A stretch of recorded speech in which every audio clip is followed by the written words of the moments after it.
শাড়ির কুঁচি ধরে খানিকটা উঁচু করে সন্তর্পণে ইট দিয়ে বাঁধানো সরু রাস্তায় পা ফেলে সে। কর্দমাক্ত নরম মাটিতে স্থানে স্থানে ইট দেবে গিয়েছে। হাঁটতে খানিকটা বেগ পেতে হচ্ছে। শাড়ির নিচের দিকের পাড় কাদা মাটিতে নোংরা হয়ে যাচ্ছে। যতখানি সম্ভব ততখানি উপরে তুলছে শাড়ি। এই শাড়িটা উর্বি তার এক বান্ধবীর কাছ থেকে চেয়ে এনেছে ইন্টারভিউয়ের জন্য। তার এমন শাড়ি নেই। একটা মহিলা সংস্থায় ইন্টারভিউ ছিল আজ তার। শাড়ির জমিন সাদা, নেভি উলু রঙের পাড়, যে কোনো ধরনের এনজিওর চাকরির ভাইবার জন্য মানানসই পুরোপুরি। শাড়িটাতে উর্বিকে কেমন লাগছে উর্বি ঠিক জানে না। যে কয়বার আয়নায় নিজেকে দেখেছে তার ধারণা হয়েছে তাকে কিছুটা মাদার তেরেসার মতো লাগছে। 30 বছরের ইয়ং মাদার তেরেসা, যার গাল এখনো কুঁচকে যেতে শুরু করেনি, তবে যাব করছে। উর্বি এগিয়ে গিয়ে দরজার সামনে দাঁড়ায়। আসন্ন ভূমিকম্পের কথা চিন্তা করে একটা বড় দীর্ঘশ্বাস ফেলে 2 মিনিট দাঁড়িয়ে থেকে দরজায় কড়া নাড়ে। সে মনে প্রাণে চাইছে দরজাটা যাতে মা অথবা রুহি রাইসা খোলে, অন্য কেউ না। খট করে ভেতর থেকে দরজার ছিটকিনি খোলা শব্দ হয়। উর্বি নিঃশ্বাস আটকে দাঁড়িয়ে আছে। ঠিক তখনই দরজা খুলে তার দিকে শীতল দৃষ্টি দিয়ে তাকিয়ে আছে তার বড় ভাবি তহুরা। তহুরার দিকে তাকিয়ে উর্বি একটা গভীর নিঃশ্বাস ফেলে। ভেতর থেকে উর্বির 2 ভাইজি রুহি রাইসার পড়ার শব্দ শোনা যাচ্ছে।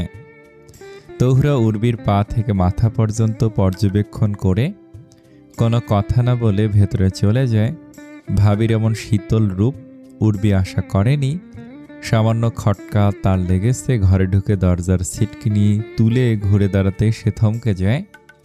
মুহূর্তে ফর্সা মুখটা আতঙ্কে জমে যায় এক প্রকার। উর্বির ভাই রিজাউল করিম বোনের দিকে তাকিয়ে আছে।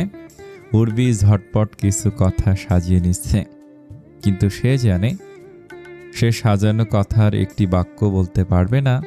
এমন কিছু বলে ফেলবে যার দরুন আজ উর্বির রাতের খাবার খাওয়া বন্ধ হয়ে যাবে। কোথায় গিয়েছিলি? গম গম করে উঠে 40 বছর বয়সী রেজাউল কবির।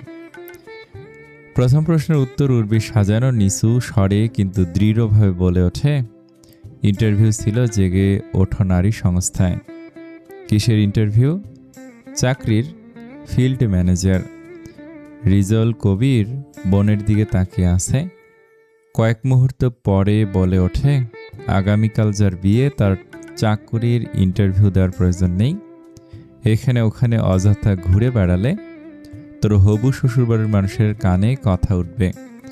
উর্বি চুপ করে থাকে। তার মা লুৎফান্নাহার নিজের ঘর থেকে বেরিয়ে আসেন।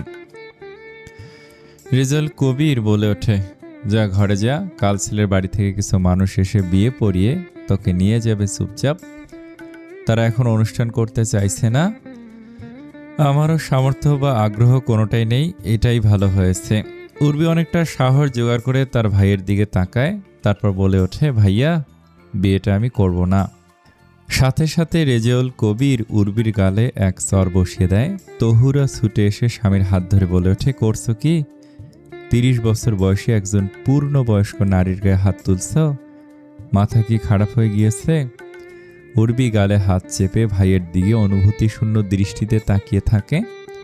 তারপর স্বাভাবিক গলায় বলে ওঠে, এভাবে কাউকে ঠকানো ঠিক না ভাইয়া, এটা তুমিও জানো। বৃদ্ধা লুৎফান্নাহার চুপচাপ দাঁড়িয়ে থাকে। ভেতরের ঘর থেকে রুহি রাইসা গলা ফাটিয়ে বইয়ের পড়া মুখস্থ করে যাচ্ছে। রেজাউল কবির দ্রুত নিজের ঘরে চলে যায়। 2 মিনিট পরে হাতে ছোট একটা কাগজের টুকরো নিয়ে ফিরে এসে উর্বির হাতে ধরিয়ে দিয়ে বলে, নে, এই নে ছেলের নাম্বার, ফোন করে তোর কেচ্ছা কাহিনী নিজে জানিয়ে দে যা।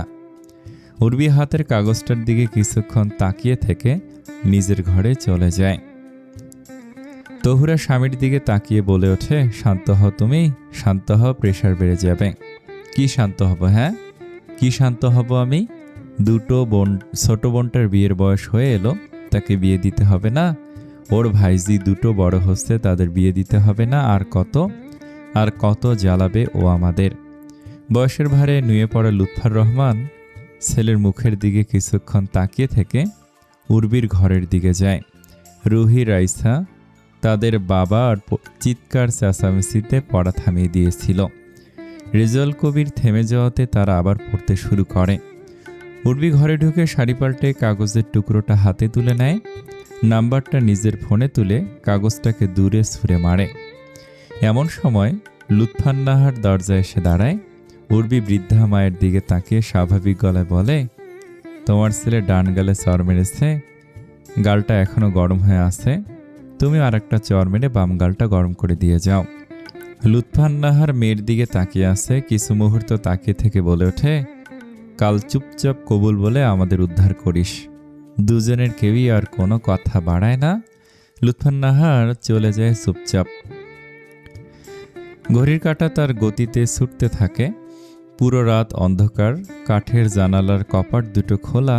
বাইরে থেকে জ্যোৎস্নার আলো ঘরে এসে একটু আলোকিত করার চেষ্টা করছে। উর্বি পাশ ফিরে শোয়। তার পাশেই শুয়ে আছে তার থেকে 4 বছরের ছোট বোন উপমা। ফোন কানে চেপে ধরে ফিসফিসিয়ে কথা বলছে তার প্রেমিকের সাথে। উপমা ছোটবেলা থেকে একটু সুস্বাস্থ্যের অধিকারিণী। যার সাথে তার প্রণয়, সেই প্রেমিকটিও তার থেকে দ্বিগুণ সুস্বাস্থ্যের অধিকারী। উপমা ফোনে ফিসফিসিয়ে এমনভাবে কথা বলছে, মনে হচ্ছে চীনা হাঁস হিস হিস করে পায়চারি করছে উঠানে। শব্দটা উর্বির কানে ঠিক সেরকমই লাগছে। এই ধরনের শব্দের জন্য এর থেকে ভালো আর উপযুক্ত বর্ণনা উর্বির জানা নেই।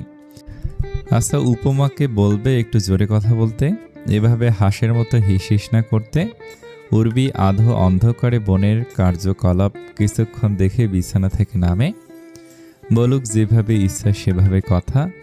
কত রঙিন দিন দুজনের, দু চোখ ভর্তি কত স্বপ্ন ওই সুস্বাস্থ্যবান প্রেমিক যুগলের। স্বপ্নটা সত্যি হতে দেরি নেই। কাল যদি উর্বির বিয়ে হয়ে যায় তাহলে সব ঝামেলা শেষ। টেবিলের ওপরে চার্জে লাগানো ফোনটা হাতে নিয়ে বিয়ের পাত্র নামে সেভ করে রাখা নাম্বারটায় ফোন দেয় উর্বি। ফোনটা কানে ধরতেই উপমার হাসির শব্দ শোনা যায়। প্রেমিকের সাথে খিলখিলিয়ে হাসছে। উর্বির বড্ড মায়া হয়, সে যদি এখন ফোন করে বিয়েটা ভেস্তে দেয় তবে ওই হাসি আর শুনতে পাবে না। The number you are trying to call is currently switched off. Robotic নারী কণ্ঠটি জানিয়ে দিল। উর্বি চাইল সত্যিটা জানতে চায় না পাত্র। না জেনে শুনে পচা শামুকে পা কাটবে পাত্র। পাত্রের জন্য উর্বির বেশ দুঃখ হচ্ছে। বেচারা 7-8 বার চেষ্টা করলো 10 মিনিটের ব্যবধান নিয়ে। ফোন নম্বরটা বন্ধ। উর্বি হাল ছেড়ে দিয়ে ফোনটাকে চার্জে বসায় আবারও। ঘাড় ঘুরিয়ে আধো অন্ধকারে উপমার দিকে তাকায়। উপমা সম্ভবত ঘুমিয়ে পড়েছে। এখন নিশ্চয়ই স্বপ্ন দেখছে তার বিয়ে হচ্ছে এই আসিফ নামের সুস্বাস্থ্যবান প্রেমিকটার সাথে। বিছানায় এসে পুনরায় শুয়ে পড়ে সে। তাকে এখন ঘুমাতে হবে।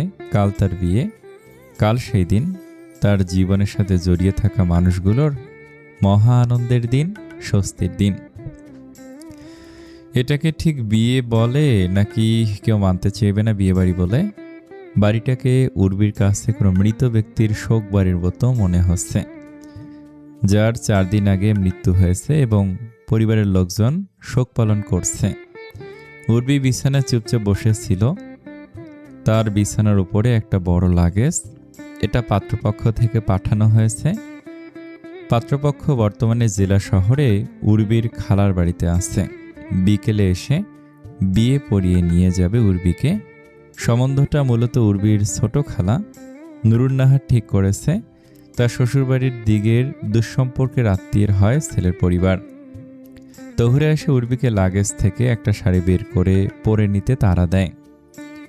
উর্বি মাথা ঘুরিয়ে তহুরাকে এক পলক দেখে, তারপর লাগেজের দিকে তাকায়। তহুরা বসার ঘরে তার স্বামী রেজাউল কবিরের কাছে যায়। রেজাউল কবির ফোনে কারোর সাথে কথা বলছিলেন, সম্ভবত কাউকে নিমন্ত্রণ করছিলেন। ফোন কেটে তহুরার দিকে তাকে জিজ্ঞেস করে কি হয়েছে, কাকে দাওয়াত করছো? আমার এক কলিগকে। বিয়েতে মেয়ের বাড়ির কোনো রিলেটিভ না দেখলে পাত্রপক্ষ কিছু মনে করে বসতে পারে। তাহলে রিলেটিভকে দাওয়াত করো, জানিয়ে দাও উর্বির বিয়ে হচ্ছে। রেজাউল কবির চোখ মুখ শক্ত করে তহুরের দিকে তাকিয়ে বলে, উর্বির জীবনে তাদের অবদান এমনিতেই অপরিসীম। বিয়েতে থাকার কোনো দরকার নেই আর। আমি চাই না আমার বোনটা বিয়ের দিনও দম আটকে কাঁদুক। তহুরা প্রসঙ্গ পাল্টে বলে, পাত্রপক্ষের জন্য কোনো আয়োজন করা হচ্ছে না? এটা কেমন দৃষ্টিকটু না? ছোট খালা কিছু করতে নিষেধ করেছেন। পাত্রপক্ষ আসবে, বিয়েটা পড়াবে, তারপর উর্বিকে নিয়ে চলে যাবে। তহুরা বসার ঘরের জানালার পর্দাগুলো সরিয়ে দিতে দিতে বলে, পাত্রপক্ষের এত তাড়াহুড়ো ব্যাপারটা আমার কাছে খটকা লাগছে। না মানে তুমি ভাবো, অত বড় বাড়ির ছেলে, তারা কেমন মফস্বলের একটি মেয়েকে পছন্দ করলো।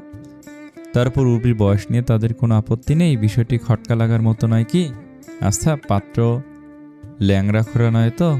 রেজাউল কবির চুপ থেকে তারপর বলে ওঠে, গিয়ে উর্বিকে সাজাও। পাত্রের খোঁজ থাকলেও বিয়েটা ওইখানেই হবে, সাজাও ওকে। কুঁচিগুলো গুজি নিয়ে আঁচল বুকে তুলে আয়নায় নিজেকে এক পলক দেখে নেয় উর্বি।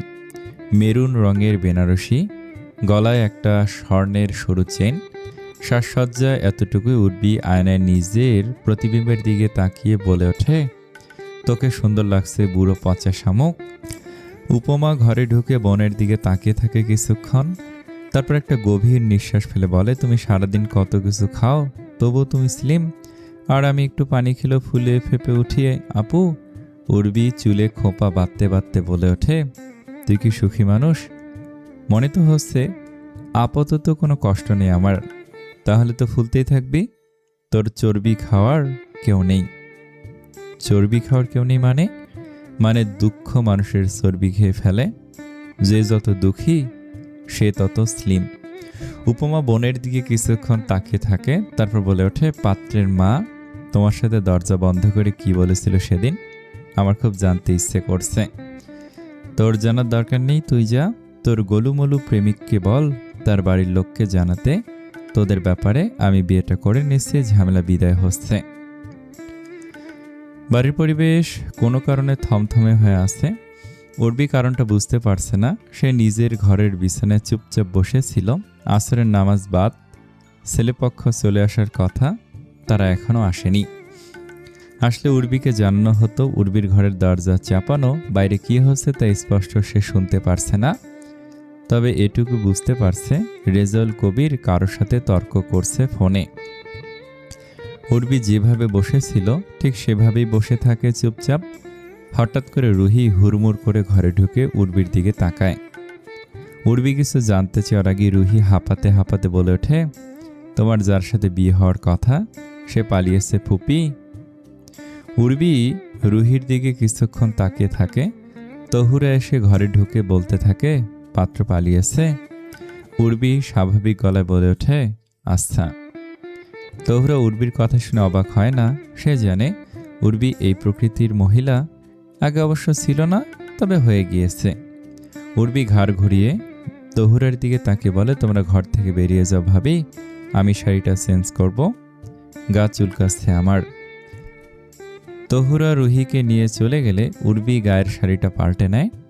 শাড়িটা বেশ পছন্দ হয়েছিল উর্বির। হাতে নিয়ে কিছুক্ষণ চুপচাপ বসে থেকে শাড়িটা আয়না বিছানার উপর রেখে দেয়। আচ্ছা, এটা কেমন হলো? পাত্র জানিয়ে দিলেই পারত। সে বিয়ে করতে চায় না, পালালো কেন? তাকে কি জোর করে বেঁধে উর্বির সাথে বিয়ে দিত? কলিজা পচা লোক সম্ভবত। তবে বেশ হয়েছে, উর্বির হঠাৎ কেন জানি খুব হাসি পাচ্ছে। রেজাউল কবির যদি এখন এসে বলে দেয়, অনেক হয়েছে, এবার তুই বাড়ি থেকে বের হ, তোর নিজের জীবন তুই বোঝ, তাহলে উর্বির জীবনের 16 কলা পূর্ণ হবে। কিন্তু সমস্যা হচ্ছে, দুটো চাকরি খুঁয়ে উর্বির এবার চাকরি পেতে খুব বেগ পেতে হচ্ছে। এই মুহূর্তে বাড়ি থেকে বের হওয়া যাবে না। ঘুরে ঘুরে টিউশনি করানোর মতো অদম্য মানসিক শক্তি তার নেই। চাকরি একটা পেয়ে গেলে কিছু একটা ভাবনা চিন্তা করা যাবে। বাড়ির পরিস্থিতি এখন খুবই ঠান্ডা। অবশ্য কিছুক্ষণ আগে রেজাউল কবির ছোট খালার ফোন পেয়ে বেরিয়ে গিয়েছে। কেন গিয়েছে তা উর্বি জানে না। সে ঘর থেকে বের হয়নি। এশার নামাজের সময় হয়ে গিয়েছে। জানালা থেকে তাকে ল্যাম্পপোস্টের আলোতে দেখা যাচ্ছে মুসল্লিরা সবাই টুপি মাথায় দিয়ে পাড়ার মসজিদে যাচ্ছে। জানালার কাছে কিছুক্ষণ দাঁড়িয়ে থেকে উর্বি জানালা বন্ধ করে দেয়। বাড়িতে বসার ঘর থেকে আবারও রেজাউল কবিরের গলার আওয়াজ শোনা যাচ্ছে। তার সাথে তহুরার তর্কাতর্কি হচ্ছে। 4 ঘন্টা বাইরে কাটিয়ে কি করে এসেছে রেজাউল কবির। উর্বি নিজের বিছানায় চুপ করে বসে থাকে। কি হচ্ছে না হচ্ছে তা দিয়ে তার কি। ফোনটা হাতে নিয়ে আর একটা এনজিওতে নিজের সিভি পাঠিয়ে দেয়। ঠিক তখনই রুহি এসে আবারও হুড়মুড় করে ঘরে ঢুকে হাঁপাতে হাঁপাতে বলে, ফুপি ফুপি তোমার বিয়ে হবে। উর্বি ভাইয়ের দিকে শীতল দৃষ্টি দিয়ে তাকিয়ে আছে।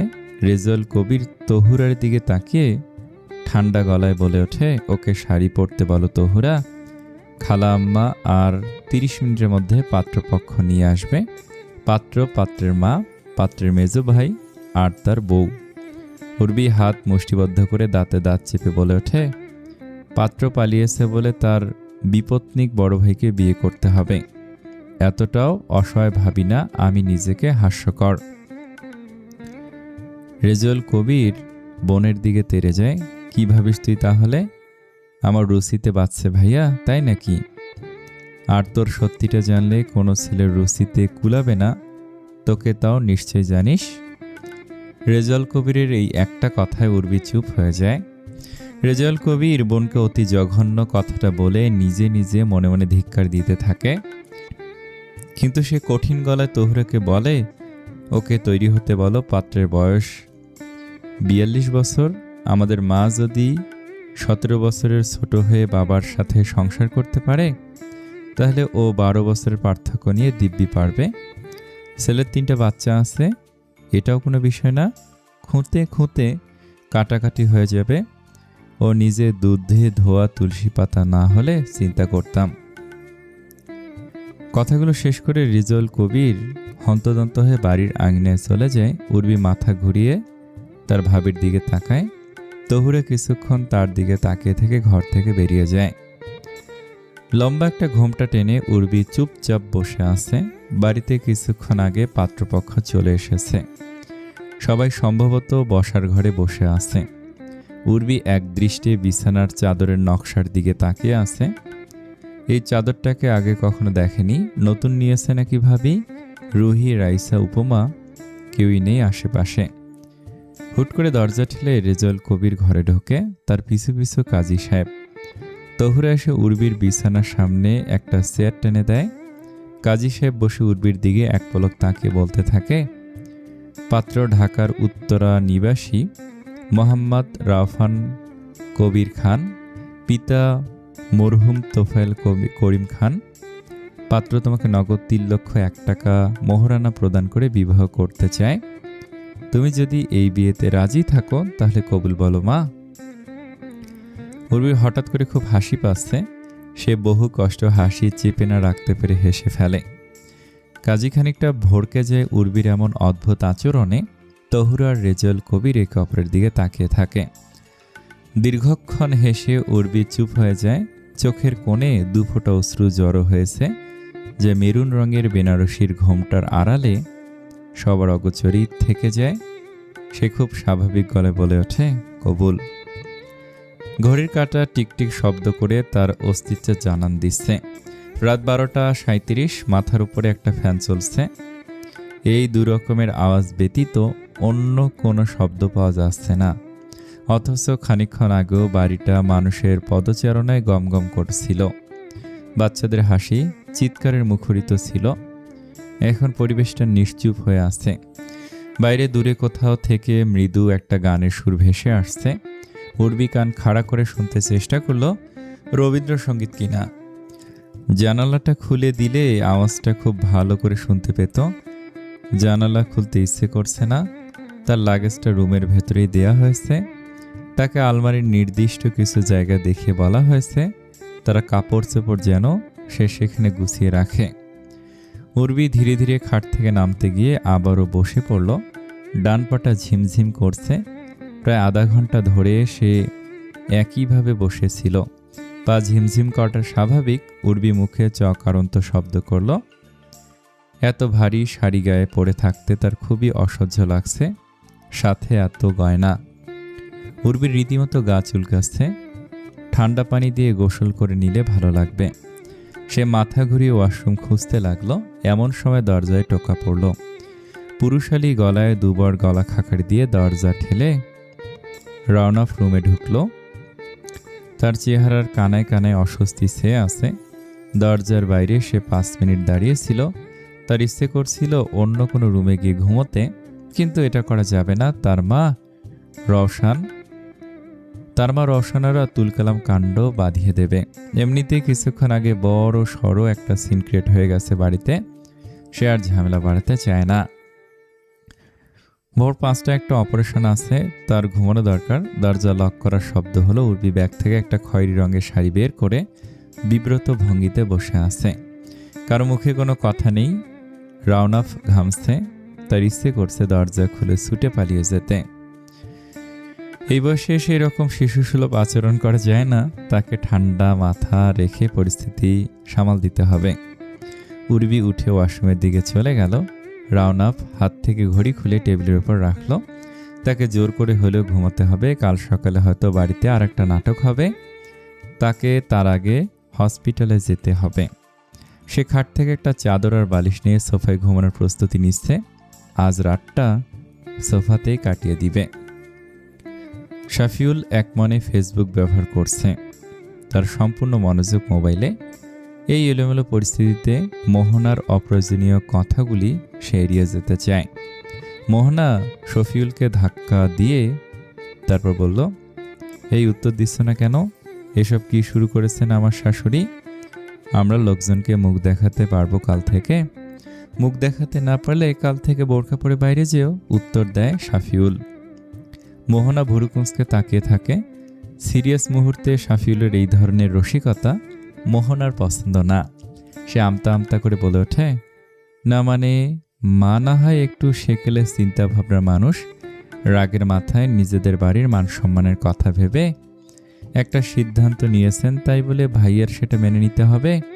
উর্বি মেয়েটা তার থেকে কত ছোট, একবার চিন্তা করো না এই সম্পর্কের ভবিষ্যৎ।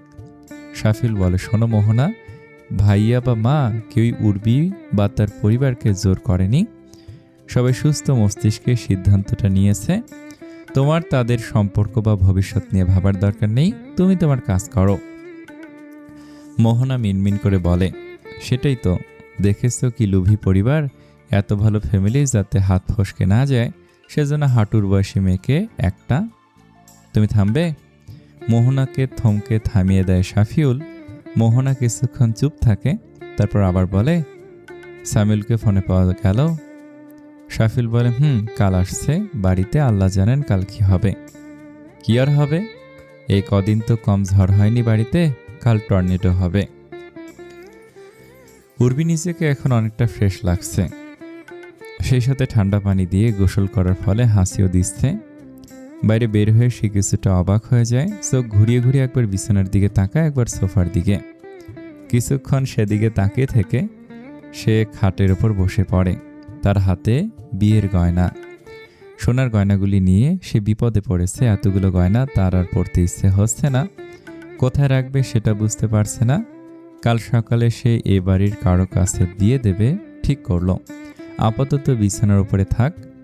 রওনা বলে লোকটা সম্ভবত ঘুমিয়ে গেছে। উর্বি তাকিয়ে আছে। 6 ফুটের মতো লম্বা একটা লোক। সোফায় ঘুমাতে ভীষণ কষ্ট হচ্ছে বোধহয় লোকটার। লোকটা সোফায় কেন ঘুমাচ্ছে উর্বি সেটাই বুঝতে পারছে না। বিয়েতে যে খুব একটা মত এই লোকের ছিল না, তা তার আচরণেই টের পেয়েছে উর্বি। তবে রাজি কেন হয়েছে বিয়েতে? মায়ের কথায় এত মা ভক্তি। অবশ্য এরকম কাহিনী সে সিনেমা নাটকে দেখেছে। লাফিয়ে লাফিয়ে মায়ের কথায় বিয়েটা ঠিক করে নেয়, কিন্তু বাসর ঘরে বলে, এই বিয়ে আমি মানি না।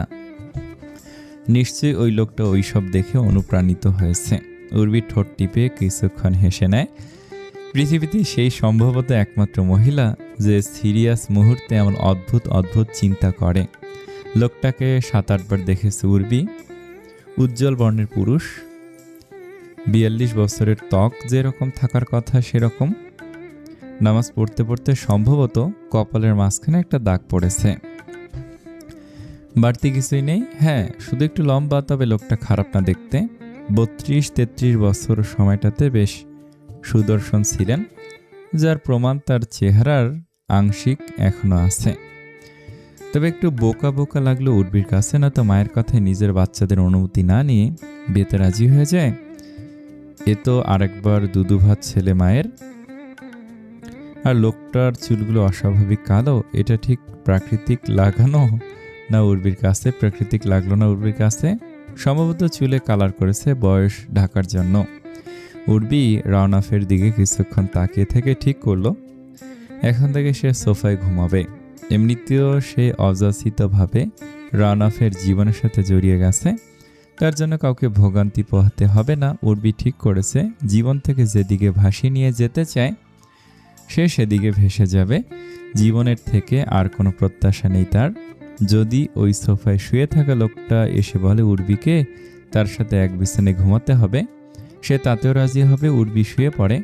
সে এখন বুঝতে পারছে সে কতটা ক্লান্ত। তার দু চোখ ঘুমে জড়িয়ে যাচ্ছে। ফোনের রিং একবার বাজতেই ওপাশ থেকে আওয়াজ আসে, নাম্বারটি এই মুহূর্তে ব্যস্ত আছে। শাইমি ফোন রেখে দেয়।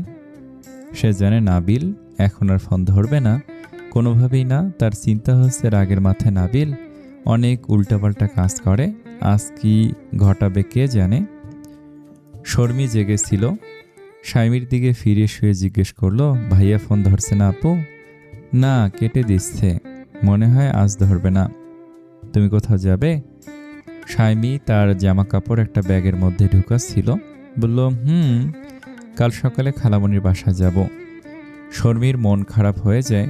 সে এ বাড়িতে একা হয়ে যাবে। তার কান্না পাচ্ছে, তার ইচ্ছে করছে উর্বি নামের মহিলাটাকে বাড়ি থেকে বের করে দিতে, কিন্তু শর্মির অত সাহস নেই তার ভাইয়ের মতো। সে খুব ভীতু। শাইমি ডাক দেয়, এই শর্মি, তুই ঘুমাবি না? শর্মি কথা বলে না। সে মনে মনে ভাবতে থাকে বড়রা যা চায় তাই করতে পারে, তাদের কেউ কিছু বলে না। এই যে ভাইয়া আজ রাগ করে টিভি জিনিসপত্র ভাঙচুর করলো, পাপা তাকে কিছু বলল না, চুপচাপ দেখলো। অথচ রাগ করে সে একদিন প্লেট ভেঙেছিল, পাপা না বকলেও সে পাপার চাহনি দেখে খুব ভয় পেয়েছিল। কাল সকালে আপু বাড়ি থেকে বেরিয়ে যেতে চাইলে পাপার ধমকেও কাজ হবে না, আপু যাবেই। শুধু সে কখনো জেদ করতে পারবে না, কারণ সে ছোট। তারপর সে আপু ভাইয়ের মতো মেধাবী না। অঙ্ক কখনোই 40-এর উপরে পায় না অঙ্কে, তাই হয়তো কেউ তার কথা শোনে না। শর্মির ইচ্ছে করে তার আপুর সাথে খালামণির বাসায় থাকতে, কিন্তু সেটা সম্ভব না। বাড়ির নাম রওশন মঞ্জিল। রাওনাফ অনেক শখ করে তার মায়ের জন্য এই বাড়িটা বানিয়েছে। বাড়িটা দেখলে সবার চোখ আটকে যায়। ধবধবে সাদা রঙের এই বাড়িটার মোট 12টা শোবার ঘর। রাজপ্রাসাদের মতো বড় না হলেও এত বড় ডুপ্লেক্স বাড়ি আজকাল কেউ বানানোর সাহস করে না। তাদের শ্রেণীর ভদ্রলোকেরা যারা রয়েছেন, রাওনাফ সেই সাহস করেছে। তার মা আজীবন তাদের 5 ভাই বোনকে নিয়ে অনেক কষ্ট করেছে। তার মায়ের আজীবনের কষ্টের কাছে এই বাড়ি খুব সামান্য উপহার। উর্বির চোখ বড় বড় করে রুমের চারপাশটা দেখতে থাকে। টাকা পয়সা থাকলেও অনেকের রুচি থাকে না, কিন্তু এ বাড়ির মানুষের আছে। রাতে এতটা খেয়াল করেনি সে। তার মনে হচ্ছে কোনো 5-তারা হোটেলের কামরায় বসে আছে। উর্বির চোখ পড়ে বিছানার পাশের টেবিলে একটা ফটো ফ্রেম উপুর করে রাখা। সে ফ্রেমটা হাতে তুলে নেয়। রাওনাফ আর তার আগের স্ত্রীর ছবি। সম্ভবত ভদ্রমহিলা অসম্ভব সুন্দরী ছিলেন। উর্বি এক মনে তাকিয়ে থাকে। রাওনাফের মুখে হাসি নেই। রাওনাফের মুখে হাসি হাসি। বউ সুন্দরী ছিল তাই মনে হয় খুশি একটু বেশি চোখে মুখে। এক হাত দিয়ে সে তার স্ত্রীকে ধরে রেখেছে। মনে হচ্ছে একটু বেশি শক্ত করে ধরে রেখেছে, যেন তার সুন্দরী বউকে কেউ ছো মেরে নিয়ে যাবে। দুজনকে বেশ মানিয়েছিল, দুজনেই সুন্দর। উর্বি ঘাড় ঘুরিয়ে ডান পাশে একটা দরজা দেখতে পায়। সে গিয়ে দরজা খুলে অবাক হয়ে যায়। বিশাল বড় একটা বারান্দা, কিছু সাদা রঙের কবুতর বসেছিল। উর্বির দরজা খোলা শব্দে সব উড়ে গেল। উর্বি দেখতে থাকে হরেক রকমের ফুল গাছ আর ক্যাকটাস প্লান্টস দিয়ে বারান্দাতেই সাজানো হয়েছে। সে হঠাৎ টের পায় তার ভীষণ খিদে পেয়েছে। কাকে গিয়ে বলবে এটা ভেবেই সে অস্বস্তিতে পড়ে যায়। রুমের ভেতরে চলে যায় সে। রাওনাফ নামের লোকটা নেই। ঘুম থেকে ওঠার পরে উর্বি তাকে দেখেনি। বালিশ আর চাদর ভাঁজ করে বিছানার একপাশে রেখে গিয়েছে। দরজা চাপানো, হয়তো বাইরে গেছে। উর্বি খাটে বসতে যাবে, অমনি দরজায় আওয়াজ হয় কেউ ভেতরে আসছে। দরজা ঠেলে আমিরুন ভেতরে ঢোকে। তার হাতে একটা খাবারের থালা, ঠোঁটে প্রশস্ত হয়ে আছে হাসিতে। সে খাবারের থালাটা বিছানায় রাখতে রাখতে বলে, ঘুম ভালো হয়েছে ভাবি? উর্বি মাথায় হ্যাঁ সূচক নাড়ায়। সে বলে, আপনি কে? আমিরুন উত্তর দেয়, আমি আমিরুন নেসা, এই বাড়িতে কাম করি ভাবি। এই ছোট থেকে ইহানেই থাকি, আপনার যখন যা দরকার আমারে বলবেন। উর্বি দরজার বাইরে তাকায়। আমিরুন দেখে আর বলে, বড় ভাইজান রে খুঁজতেছেন? হে তো বাড়িত নাই, হাসপাতাল গেছে সকালে, অহন মনে হয় চেম্বারে, 12টার আগে আইতো না। উর্বি অস্বস্তিতে পড়ে যে বলে, আমি কাউকে খুঁজছি না। আচ্ছা, এবারে সব মেহমান চলে গেছে, বাড়ি থেকে আওয়াজ আসে না? আমরা আছি, সবাই আছে, কেউ যায়নি। কথাটি বলে আজমেরি, এবাড়ির বড় মেয়ে, রাওনাফের ছোট বোন। তার থেকে 4 বছরের ছোট। রুমে ঢুকে বিছানার পাশে বসে উর্বির পাশে। উর্বি তাকে চিনতে পারে না, আমিরুনের দিকে তাকায়। আমিরুন বলে, আপনার বড় ননদ গো ভাবি, এই বাড়ির বড় আপা। উর্বি সালাম দেয়। আজমেরি সালামের উত্তর দিয়ে বলে, তোমার নাম ধরে ডাকবো নাকি ভাবি ডাকবো বুঝতে পারছি না। উর্বি আস্তে করে বলে, আপনি আমায় উর্বি বলে ডাকতে পারেন আপা। আজমেরি হাসে, উর্বিকে দেখতে থাকে। উর্বিকে দেখতে যাওয়ার সময় সে ছিল না, ছবি দেখেছিল। উর্বি ছবির থেকে সুন্দর। আজমেরি নরম গলায় উর্বিকে বলে, খাচ্ছ না কেন? খাও। খিদে পেয়েছে নিশ্চয় অনেক। আসলে দেরি হয়ে গেল নাস্তা দিতে। বাড়ির পরিস্থিতি তো বুঝতেই পারছো, কারো মন ভালো নেই, সবাই দেরি করে ঘুম থেকে উঠেছে। উর্বি বলে, কোনো ব্যাপার না আপা, আমার অতটাও খিদে পায়নি। আজমেরি হেসে বলে, আচ্ছা এখন খাও, এত বেলা অবধি না খেয়ে আসো। উর্বি খাবারের থালায় হাত দেয়। পরোটা আর মাংস কষা দেয়া হয়েছে। খিদের পেটে উর্বির ভালোই লাগছে খাবারটা। আজমেরি আমিরুনকে বলে, যা গিয়ে দেখ বাচ্চাদের খাওয়া হলো কিনা। আমিরুন চলে যায়। উর্বি খেতে থাকে। আজমেরি উর্বির দিকে একটা চাবি এগিয়ে দিয়ে বলে, এটা নাও। উর্বি মাথা তুলে তাকায়, এটা কিসের চাবি? ভাইজানের আলমারির চাবি, আম্মা দিয়েছে, তোমাকে দিতে বলেছে। গয়নাগুলো এগুলো ছড়িয়ে রেখো না, পড়তে ইচ্ছে না হলে তুলে রাখো, গায়ে একেবারে খালি রেখো না। ওই নেকলেসটা পরো, ওটা একেবারে সিম্পল। উর্বি অবাক হয়ে বলে, এত গয়না সব আমার কাছে রাখবো? হ্যাঁ, তোমার গয়না তোমার কাছে রাখবে, এতে অবাক হচ্ছ কেন? আর চাবিটা সাবধানে রেখো। উর্বি খাওয়া শেষ করে হাত ধুয়ে ওয়াশরুমে চলে যায়। আজমেরি গয়নাগুলো তুলে রাখে আলমারিতে। হঠাৎ বাড়িতে চিৎকার চেঁচামেচির আওয়াজ শোনা যায়। চেঁচামেচি করছে রাওনাফের সব থেকে ছোট বোন রুমা। চিৎকার শুনে মনে হচ্ছে সে কাউকে আটকাতে চাচ্ছে। উর্বি ওয়াশরুম থেকে বাইরে আসে। আজমেরি ছুটে যায় নিচতলায়। উর্বিও সেদিকে যায়। বাড়িতে আবার ঝামেলা হচ্ছে। ঝামেলার কেন্দ্রবিন্দু যে উর্বি তা সে আন্দাজ করতে পারছে। রুমা স্বামীর বাম হাত ধরে আছে। স্বামী হাত ছাড়ানোর প্রাণপণ চেষ্টা করছে। তার ডান হাতে একটা ব্যাগ। স্বামী দৃঢ়ভাবে বলছে, আমার হাত ছেড়ে দাও ছোট ফুপি, আমাকে তোমরা আটকাতে পারবে না, আমি যাবই। নাবিলকেও আটকাতে পারোনি, আমাকেও পারবে না। আমি এই বাড়িতে থাকবো না, ছাড়ো আমার হাত। রুমা হাত ছাড়ে না। সে সবাইকে ডাকতে থাকে, আম্মা, বড় আপা, মেজো ভাবি, কই তোমরা দেখো স্বামী কি করছে, তাড়াতাড়ি এসো। শাফিউল ভাইয়া কোথায়?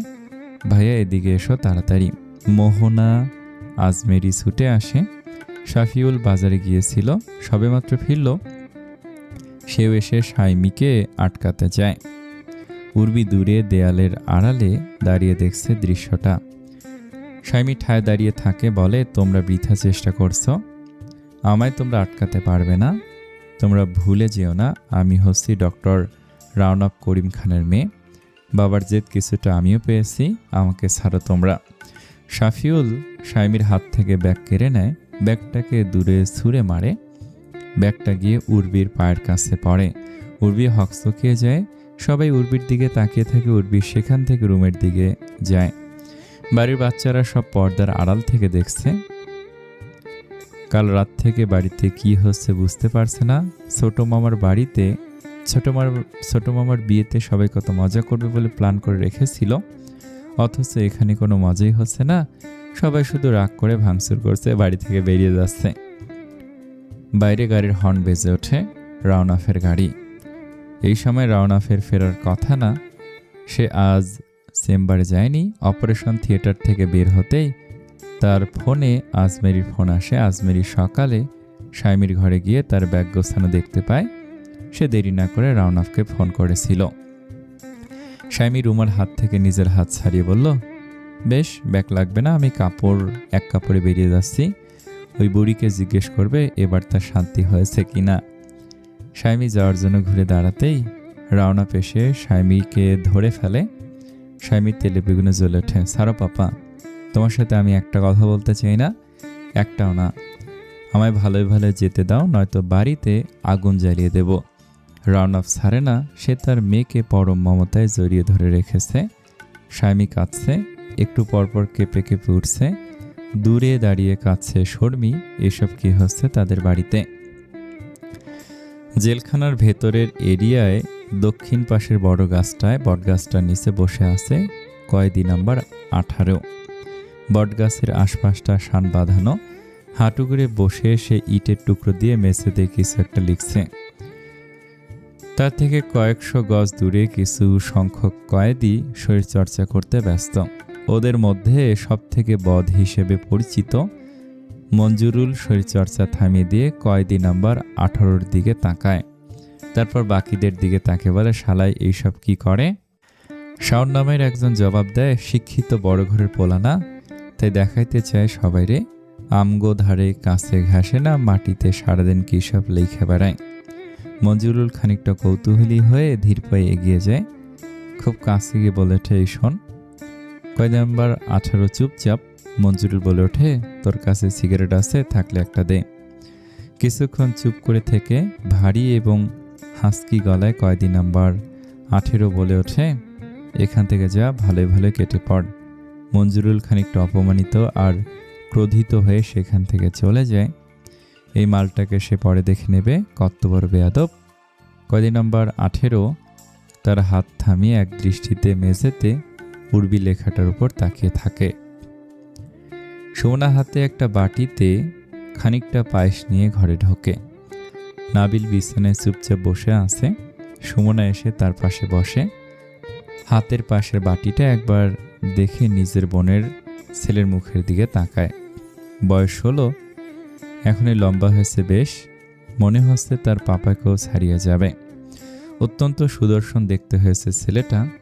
দেখলে মনে হয় সে যেন 25-26 বছরের দুলাভাইকেই দেখছে এই ছেলেটার মধ্যে।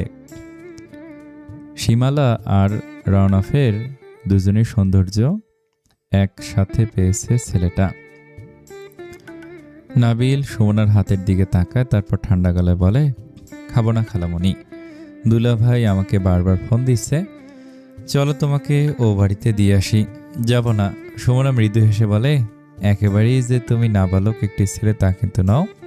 তোমার এই বয়সে তোমার বাবাকে দেখছিলাম, কতটা বুঝদার ছিলেন, তাই পরিস্থিতি বুঝতে চেষ্টা করো।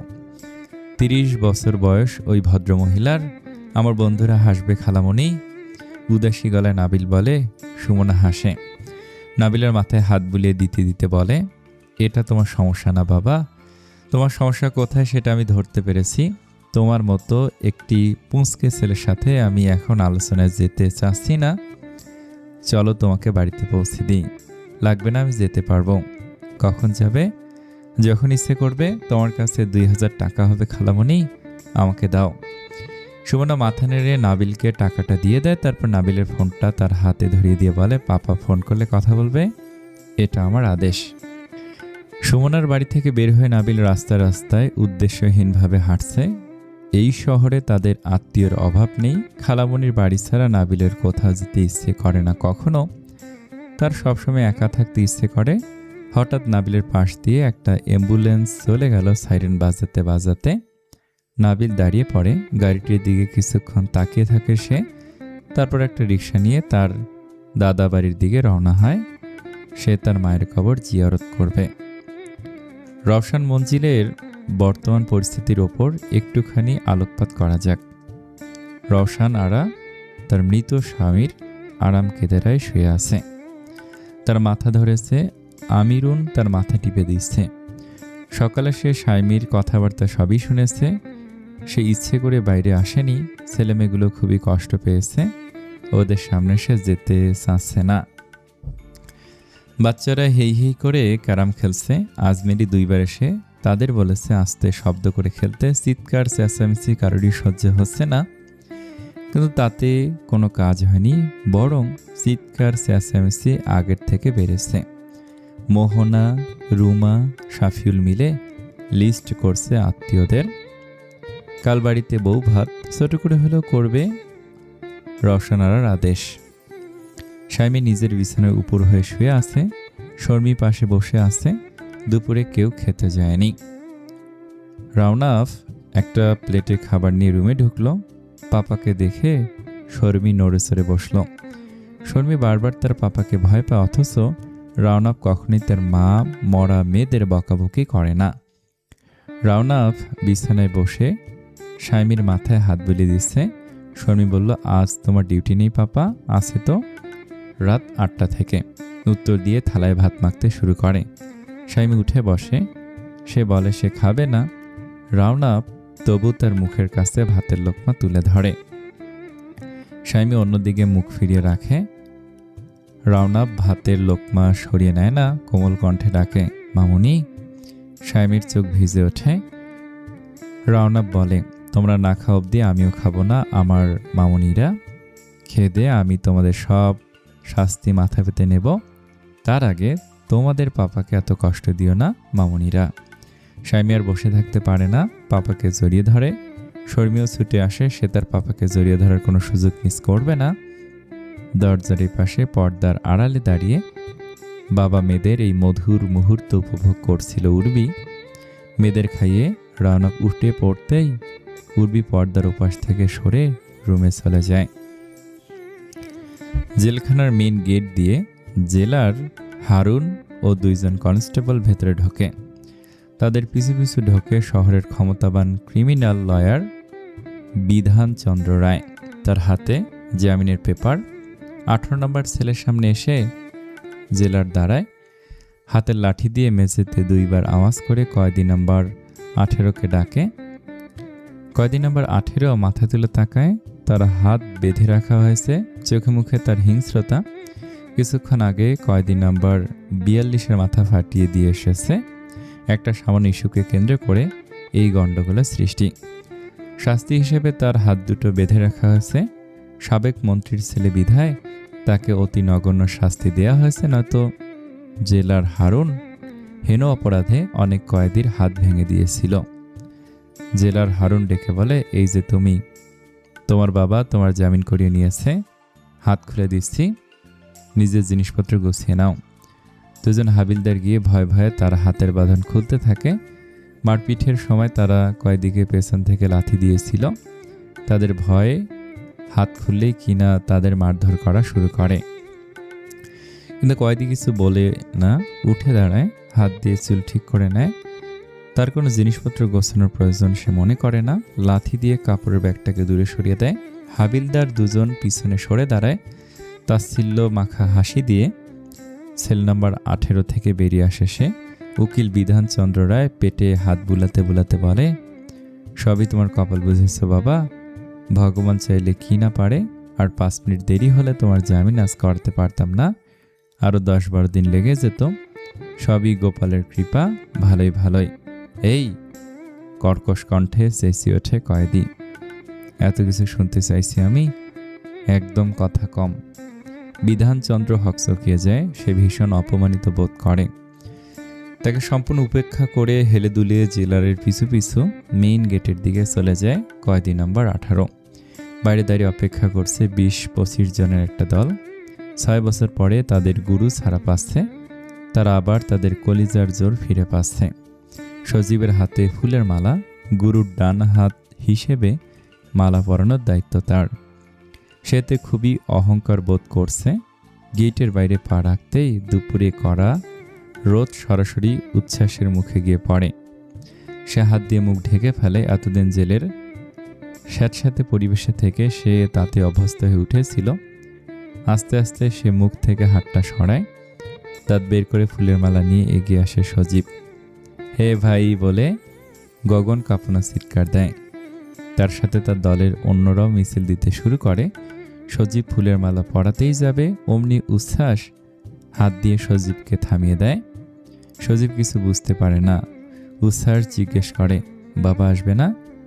সজীব ভয়ে ভয়ে উত্তর দেয়, না মানে ভাই, কাকা তো খুব ব্যস্ত, তাই আমাদের পাঠিয়ে একটা নিরাপদ জায়গায় রাখতে বলেছে কদিনের জন্য। উচ্ছ্বাস বুঝতে পারে তার বাবা তাকে দেখতে চায় না। সে সজীবকে থামিয়ে বলে, আসল কথা বল। সজীব পকেট থেকে একটা টাকার বান্ডিল, একটা মোবাইল আর খাম বের করে উচ্ছ্বাসের হাতে দেয়।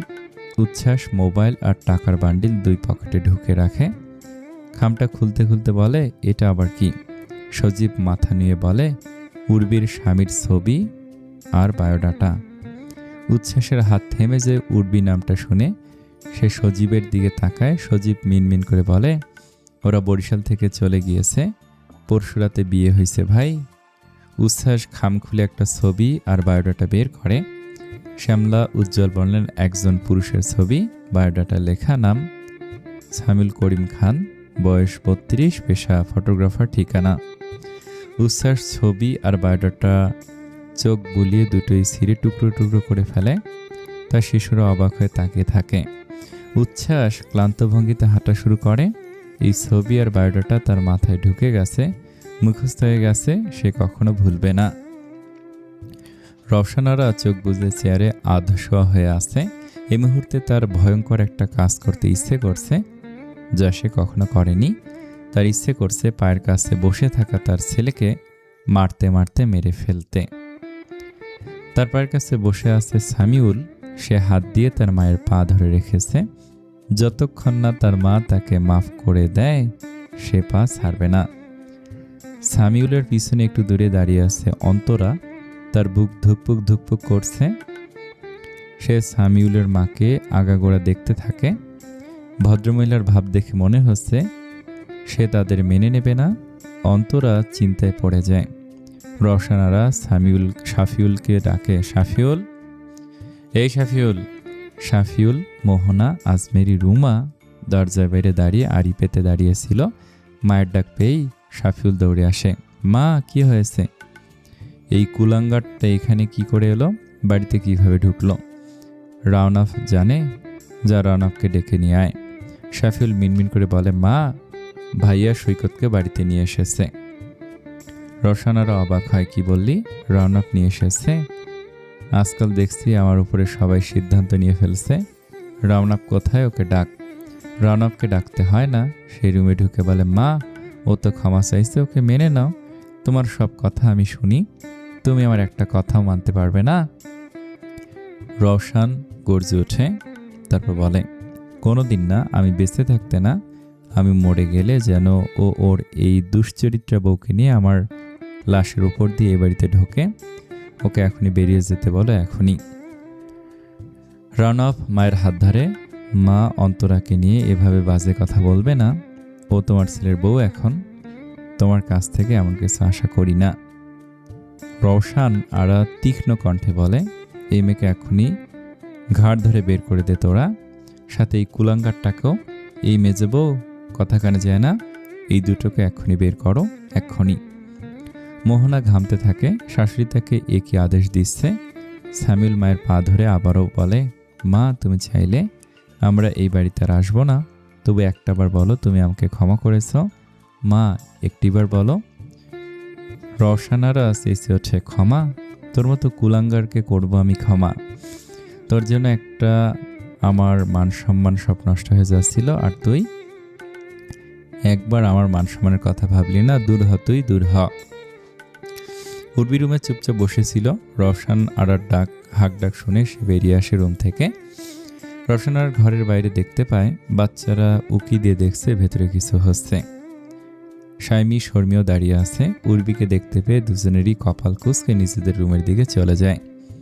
উর্বি পর্দা সরিয়ে ভেতরে ঢোকে। রওশন আরা তার বড় ছেলে রানফের বুকে মাথা ঠেকিয়ে ফোঁপাচ্ছে।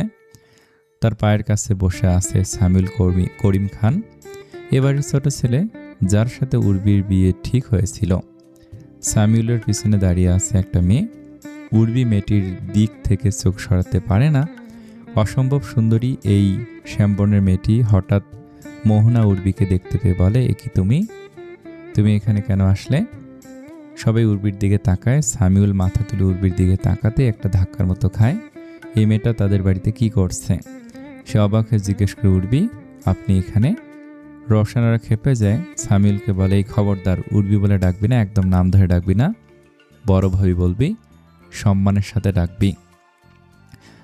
সামিউল অবাক হয়ে যায়, সবার মুখের দিকে তাকায়। রাউন্ড মাথা নিচু করে রাখে। অন্তরা অবাক হয়ে উর্বিকে দেখছে। এই সে ভদ্রমহিলা যার সাথে সামিউলের বিয়ে ঠিক করেছিল সামিউলের মা।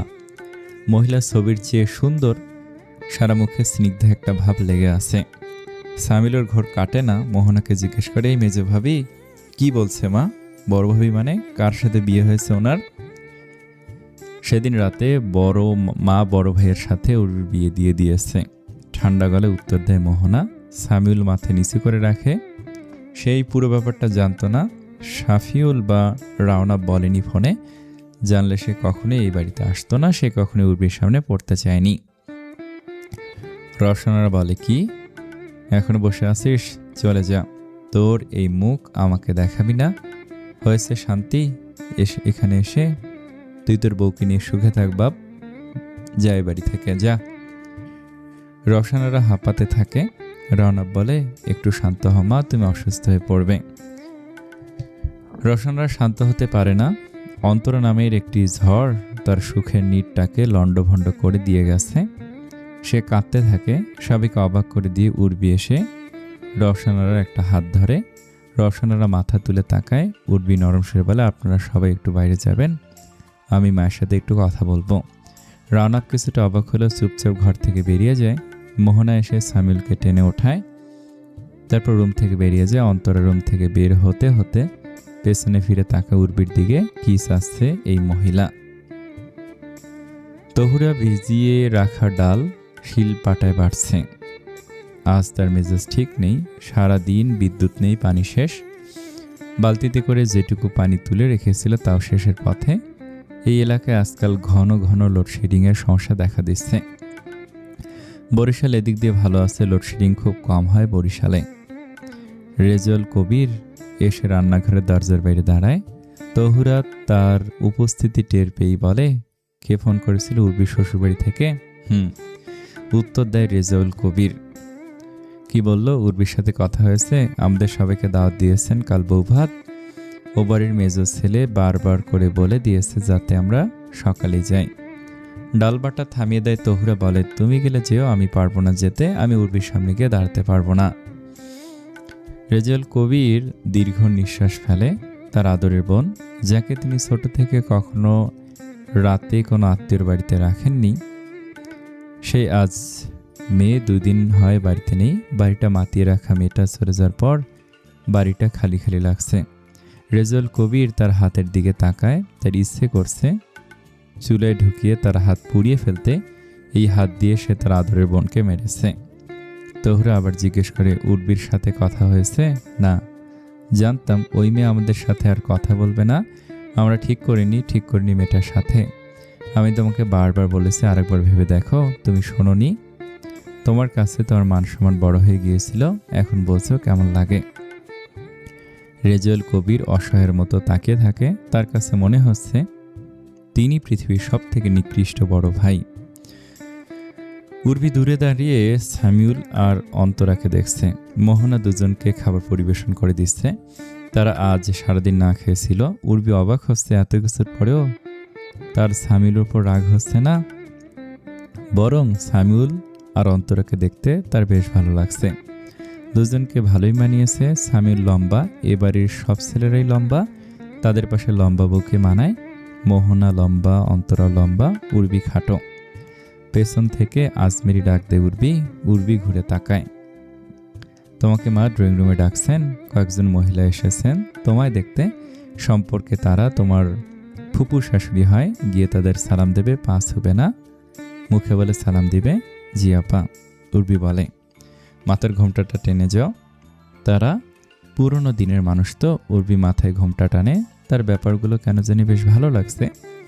জীবনটা কাছের মানুষের চিৎকারে একঘেয়ে হয়ে গিয়েছিল, একটু নতুনত্বের গন্ধ পাচ্ছে।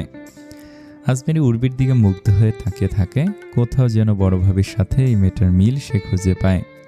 আজমেরি বলে, তুমি যাও, আমি আমিরিনকে দিয়ে নাস্তা পাঠিয়ে দিচ্ছি, নিজের হাতে পরিবেশন করবে তাদের মাঝে। উর্বি মাথা নাড়িয়ে হ্যাঁ বলে। আজমেরি বলে, এখন যাও। উর্বি চলে যায়। আজমেরি ডাইনিং রুমে ঢোকে। রুমা তাকে দেখতে পেয়ে বলে ওঠে, উর্বি মেয়েটা কি জাদু জানে নাকি রে আপা? তার এক কথাতেই মা সাইমুলদের এ বাড়িতে থাকতে দিয়েছে শুধু ওরা কাল থেকে আলাদা খাবে। উত্তরের 2টো কামরা ওদের জন্য খুলে পরিষ্কার করে দিতে বলিস, ওরা যেন ওদের জিনিসপত্র নিয়ে সেখানে ওঠে। উত্তর দেয় আজমেরি। মোহনা বলে, উর্বি দরজা বন্ধ করে মাকে কি বলল ভাবছি। মা এই মেয়েকে অনেক পছন্দ করেছে। দেখলে না, একদিনের আলাপে এই মেয়েকে স্যামুয়েলের জন্য পছন্দ করে ফেলেছিল। স্যামুয়েলের গলায় খাবার আটকে যায়। সে অনবরত কাশতে থাকে। অন্তরা তার দিকে পানির গ্লাস এগিয়ে দেয়। নাবিল এই মুহূর্তে একটা পার্কের বেঞ্চেতে বসে আছে। তার কিছুটা সামনে বাচ্চারা খেলছে। নাবিল থেকে কয়েক গজ দূরে একটা বেঞ্চে একজন মা তার ছেলে আর মেয়েকে নিয়ে বসে আছে। নাবিল সেদিকে তাকিয়ে থাকে। তারা ছোটবেলার কথা মনে পড়ে যায়। তার মা রোজ বিকেলে তাকে আর সাইমিকে নিয়ে পার্কে আসতো। হঠাৎ নাবিলের ফোন বেজে ওঠে। সাইমির ফোন। নাবিল ফোন কেটে দিতে গিয়েও দেয় না। ফোনটা রিসিভ করে কানের কাছে ধরে। সাইমি বলে ওঠে, হ্যালো নাবিল, তুই কোথায়? নাবিল কথা বলে না। সাইমি আবার বলে, নাবিল চুপ করে আসিস কেন, বল তুই কোথায়? নাবিল বলে, আসি এক জায়গায়, ভালো আছি। বাসায় ফিরবি না? কোমল সুরে জানতে চায় সাইমি। ফিরবো না কেন? আমার বাড়িতে আমি অবশ্যই ফিরবো। কখন ফিরবি? যখন মন চাইবে তখন। সাইমি চুপ করে শোনে। নাবিল বলে, টেনশন করিস না, কোনো অঘটন ঘটায়নি এবার, আর মনে হয় না ঘটাবো। আমার মনটা খুব ভালো আজ। সাইমি বুঝতে পারে না কিছু। নাবিলের এত স্বাভাবিক ব্যবহার তার কাছে অস্বাভাবিক লাগছে। নাবিল বলে, কিরে কথা বলছিস না যে? সাইমি বলে, ছোট চাচু ফিরেছে বাড়িতে। ভালো কথা, সেটা আমাকে বলছিস কেন? সাথে অন্তরা ম্যাম, তারা বিয়ে করে নিয়েছে। নাবিল বলে, ও আচ্ছা, ভালোই তো, বাড়িতে শুধু বিয়ে আর বিয়ে। আমি ভাবছি আমিও একটা বিয়ে করব। বিয়ে করে ডক্টর রাওনাফ করিম খানকে, তার মা দ্য গ্রেট রওশন আরাকে চমকে দেবো। কি বলিস? হা হা হা হা, ভালো হবে না বল? স্বামী কিছু বলে না। নাবিল বলে, আজ আমার মনটা এত ভালো কেন, জানতে চাইবি না? স্বামী বলে, বল কেন? আজ দাদাবাড়ি গিয়েছিলাম মাম্মার কবরের কাছে। স্বামী চুপ করে থাকে। নাবিল বলে, আর কিছু বলবি? তুই ফিরে আয় নাবিল, শর্মি কাঁদছে দেখি। নাবিল ফোন কেটে দেয়। মাগরিবের আজান সময় হয়ে গেছে। পার্ক থেকে লোকজন চলে যেতে শুরু করেছে। নাবিলও উঠে দাঁড়ায়। উর্বি মাগরিবের নামাজ আদায় করে ঘরে বসে আছে। বাচ্চাগুলি দরজার বাইরে থেকে উকি দিচ্ছে, কেউ ভেতরে আসছে না। উর্বি হাত দিয়ে তাদের ডাকে। তাদের মধ্যে সবচেয়ে যে বড়, সে ভেতরে ঢুকতেই অন্যরাও তার দেখা দেখি ভেতরে ঢোকে। উর্বি তাদের নিজের পাশে বসায়। তারপর নাম জিজ্ঞেস করে। তাদের মধ্যে একজন দায়িত্ব নিয়ে একে একে নিজেদের নাম বলতে থাকে। আমার নাম রনি, ওর নাম মিশফা, ওর নাম ইফতি, ওর নাম জারা, আর ওর নাম রাকিন। ওদের মধ্যে সবচেয়ে যে ছোট, সে উর্বিকে বলে, আর তোমার নাম বড় মামি? উর্বি হেসে ফেলে। সে বাচ্চাটাকে নিজের কোলের কাছে টেনে বলে, না বাবু, আমার নাম বড় মামি না, আমার নাম হচ্ছে উর্বি। দরজা ঠেলে রাওনাপ ভেতরে ঢোকে। উর্বি খেয়াল করে যে কয়বার রাওনাপ উর্বি থাকা অবস্থায় এই রুমে ঢুকেছে। তার মুখ দেখে মনে হয় সে কোনো অন্যায় করে ফেলেছে এবং সে লজ্জিত। উর্বি ভেবে পায় না, নিজের বাড়ি, নিজের রুম, তবু এতে এত দ্বিধার কি আছে? এত দ্বিধা থাকলে বিয়ে করার দরকার কি ছিল? ছোট বাচ্চাটা, যার নাম মিশফা, সে আবার বলে, মা বলেছে তোমাকে যেন আমরা বড় মামি ডাকি, তুমি আমাদের বড় মামার বউ। উর্বি আর রাওনাপ দুজনেই বিব্রত বোধ করে। বাচ্চাগুলো রাওনাপকে ঘিরে ধরে। রনি বলে, বড় মামা, তুমি আমাদের ঘুরতে নিয়ে যাবে বলেছিলে, আমরা ঘুরতে যাব না? হ্যাঁ যাব তো মামা, আজ আমাকে হসপিটালে যেতে হবে, কাল সবাইকে নিয়ে ঘুরতে যাব। আর বড় মামিও যাবে আমাদের সাথে। রাওনাপ কিছু বলে না, তড়িঘড়ি করে তার পোশাক নিয়ে ওয়াশরুমে ঢোকে। তাকে তাড়াতাড়ি রেডি হয়ে হসপিটালে যেতে হবে। উর্বিকে মোহনা ডাকতে আসে। প্রতিবেশীরা নতুন বউ দেখতে এসেছে। উর্বি উঠে নিচে চলে যায়, বাচ্চারাও তাকে অনুসরণ করে। আমিরুন বাইরে থেকে দরজায় টোকা দেয়। ওপাশ থেকে সামিউল বলে, কে? আমি আমিরুন। ছোট ভাইজান, দরজা খুলেন। দরজা খুলে অন্তরা আমিরুনের হাতে একটা মশারি। সে মশারিটা বিছানায় রাখতে রাখতে বলে, বড় আপায় পাঠাইছে অনেক মশা। সামিউল বলে, ঠিক আছে, তোমাকে ধন্যবাদ। আমিরুন খুশি হয়। সে অন্তরাকে দেখে বলে, তোমার এ সত্যি নতুন বউদের মতো লাগতাছে গানের আপা। অন্তরা মুচকি হাসে। আমিরুন বলে, বড় আপায় জিগাইতেছে কইছে আপনাকে আর কিছু লাগবে কিনা? না, আপাতত আর কিছু লাগবে না, সামিউল বলে। আমিরুন মশারি টাঙিয়ে দিয়ে বলে, নেন, আপনারা বিশ্রাম করেন। কাল বাড়িতে বউ ভাত, মেলা কাম আছে, আমি জায়গা গিয়া ঘুমাই। আচ্ছা, উর্বির সাথে বড় ভাইয়ার বিয়েটা কিভাবে হলো আমিরুন? সামিউলের এমন প্রশ্নে অন্তরা তার দিকে তাকায়। আমিরুন বলে, এইসব আর হইন কি আর করবেন ভাইয়া, এইসব অহন হুনানোর কোনো দরকার নেই। তাই ছোট মুখে একখান কথা কই ভাইজান, আপনি কাজটা ভালো করেন নাই। বিয়ে যখন না করনেনি আসিল, তাই বিয়ে রাজি হয়ে আমারে আশা দিছিলেন কেন? আপনার অন্যায় হয়েছে ভাইজান। আমিরুন চলে যায়। সামিউল সেদিকে তাকিয়ে থাকে। অন্তরা দরজা বন্ধ করতে করতে বলে, অনুশোচনা হচ্ছে? কিসের অনুশোচনা? এই যে বিয়ের আংটি পরিয়ে একটা মেয়েকে বিয়ে না করার। সামিউল খাটে শুতে শুতে বলে, হ্যাঁ, সেরকম অপরাধ বোধ তো একটু হচ্ছেই। মাকে ঠান্ডা রাখতে আংটি পরিয়ে রাখার সম্মতি দিয়েছিলাম। আমার উর্বির সামনে পড়লেই ভীষণ লজ্জিত লাগছে। অন্তরা এসে সামিউলের পাশে শোয়। তার এখন শান্তি শান্তি লাগছে। সে বিশ্বাসই করতে পারছে না সামিউল তার স্বামী। কত ঝড় ঝাপটা পেরিয়ে তারা দুজন এক হতে পেরেছে। সামিউল অন্তরার হাতের উপর একটা হাত রাখে।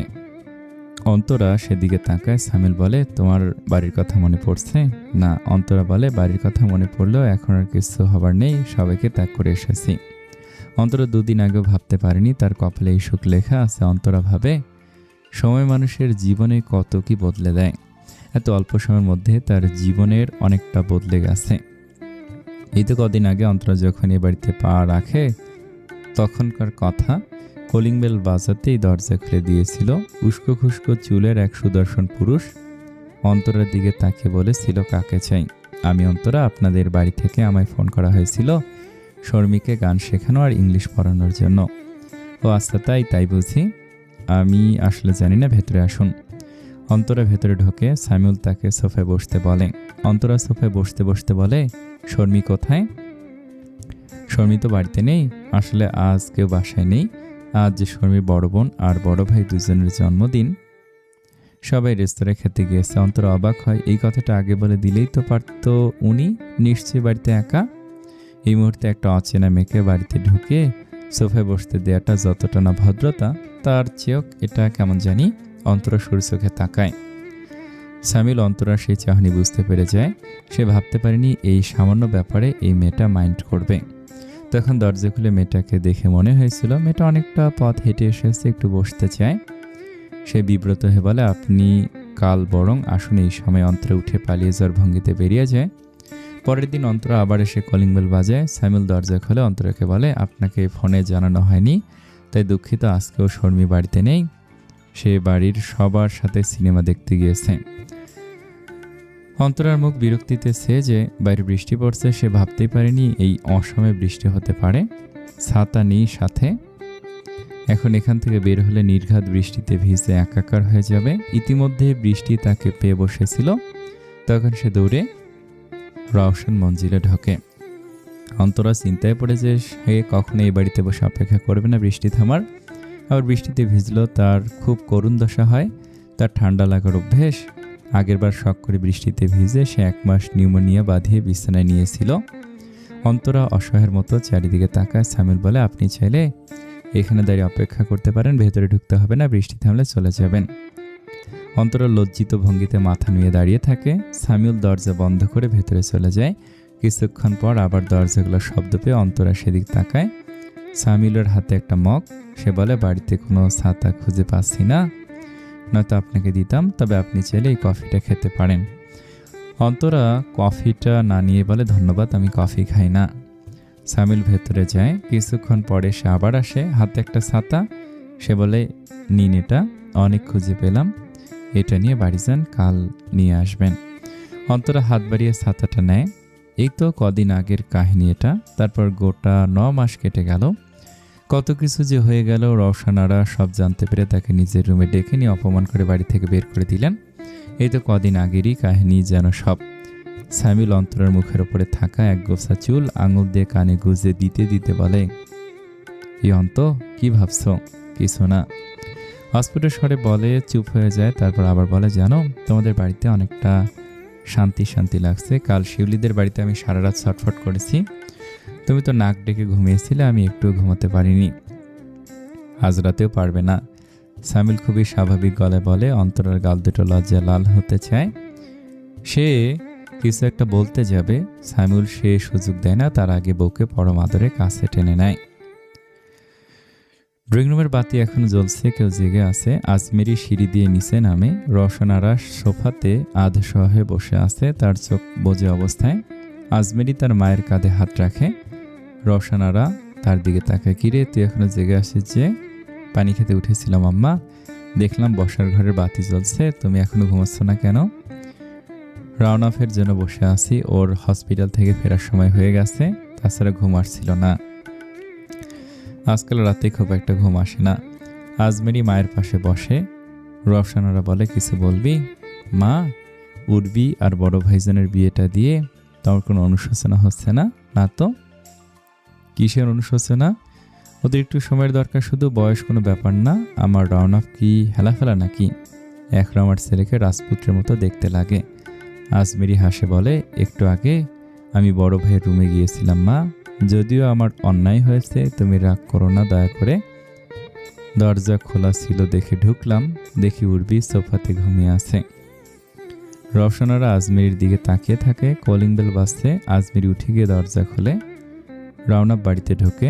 বসার ঘরে মাকে দেখতে পেয়ে সে বলে, এখনো জেগে আছো কেন মা? তোমায় না বলেছি টাইমলি শুয়ে পড়বে? ওষুধ খেয়েছ? খেয়েছি। তো একটু আমার কাছে বস বাবা, তোর সাথে কথা আছে। রাওনাফ তার মায়ের কাছে গিয়ে বসে। বলে, তোমায় এরকম চিন্তিত দেখাচ্ছে কেন মা? সামিলের ব্যাপারে চিন্তা করছো? রওশনারা দৃঢ়ভাবে উত্তর দেয়, না, ওর কথা আমি ভাবছি না, আর ভাবতেও চাই না। আমি তোর কথা ভাবছি। আচ্ছা বাবা, তুই আমাকে একটা কথা বল, আমি কি তোর ওপর অন্যায় করেছি বিয়ে করতে জোর করে? এরকম কথা বলছে কেন মা? এইসব কথা থাক, উত্তর দেয় রাওনাফ। রওশনারা উত্তেজিত হয়ে পড়ে। বলে, না, আগে বল।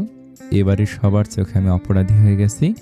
তোর ছেলেমেয়েরা আমার সাথে কথা বলে না, তুই বল আমি খুব বড় অন্যায় করেছি, আমাকে ফাঁসিতে ঝোলানো উচিত?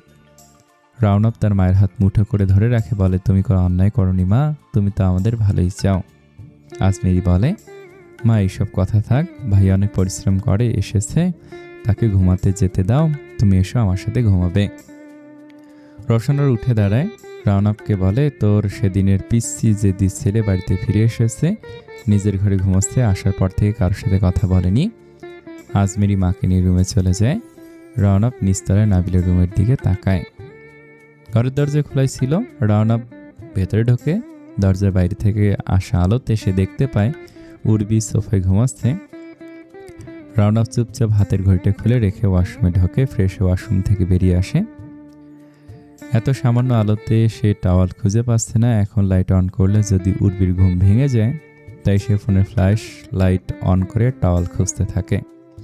হঠাৎ তার ফোনের রিংটোন বেজে ওঠে। উর্বি ধরফড়ি উঠে বসে। সে ভীষণ ভয় পেয়ে গিয়েছে। রাওনাফ বিব্রত ভাব নিয়ে ফোন রিসিভ করে। হসপিটাল থেকে কল এসেছে। সে ফোন রিসিভ করে কানে ধরে। ওপাশ থেকে কেউ কিছু বলে। রাওনাফ উত্তর দেয়, ঠিক আছে, তুমি পেশেন্টের প্রেশার চেক করো, আমায় মেসেজ করবে। উর্বি চোখ বড় বড় করে তাকিয়ে থাকে। তার বুক ধুকপুক ধুকপুক করছে। এমনিতেও সে অচেনা জায়গায় একা ঘুমাতে পারে না। এত বড় রুমে তার ভীষণ ভয় করে। সে ভয় নিয়েই ঘুমিয়ে গেছিল সোফায়। রাওনাফ উর্বির দিকে তাকায়, বলে, দুঃখিত, আমি ফোন সাইলেন্ট করতে ভুলে গেছিলাম। এই প্রথম রাওনাফ উর্বিকে কিছু বলেছে। উর্বি কিছু বলে না। তার পানির পিপাসা পেয়েছে। আধো অন্ধকারে সে পানির জগ খুঁজতে থাকে। রাওনাফ অনুমান করতে পেরে তার হাতের কাছে থাকা পানির জগ থেকে গ্লাসে পানি ঢেলে উর্বির দিকে এগিয়ে দেয়। উর্বি হাত বাড়িয়ে গ্লাসটা নেয়, এরপর পুরো গ্লাসের পানি ঢকঢক করে পান করে।